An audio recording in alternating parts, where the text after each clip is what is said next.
তো গাইস আমরা কিন্তু আজকে চলে আসছি ঈদের পরের দিন। আজকে আমরা চলে আসছি নানির বাসায়। তো আমি আপনাদের নানির বাসাটা দেখাই আসলে কতটা সুন্দর আমার নানির বাসা। তো আজকের ব্লগে অবশ্যই মাহি নাই, মানে ওই যে সেই ছেলেটা, যে ছেলেটা এই যে পাগল, সেই ছেলেটা নাই। তো চলেন আমি নানির বাসাটা দেখাই, আপনারা দেখেন কেমন। আমার নানির বাসা কিন্তু অনেক সুন্দর। এই দেখেন গাইস, এখানে কিন্তু অনেক ক্ষেত, আপনারা দেখতেছেন কত বড়, যত দূর চোখ যায় আপনারা একটু আপনারা দেখেন। এই দেখেন রুই, দেখেন ওটা কিন্তু আমার নানা, ওটা কিন্তু আমার মেজু নানা, আপন নানা না। ওই নানা কি হাতে দিতেছে দেখেন, এই মাত্র নানি নানা শীষ করলো। আর এই দেখেন গাছ, এখানে আছে আম, কিছু আম। এই আমগুলা কিন্তু আমরা চুরি করে খাই মাঝে মাঝে। আর এখানে যদি আপনারা দেখাই গাইস, আপনারা অবাক হয়ে যাবেন। এই দেখেন গাছের মধ্যে কত আম গাইস, আপনারা তো দেখতেই পাচ্ছেন গাছে অনেক আম। আমি আপনার নানির বাসাটা দেখাই, নানির উঠানটা দেখাই।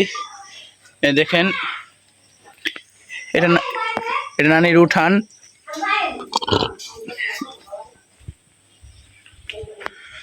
তো আমার নানির বাসায় চলে আসছি।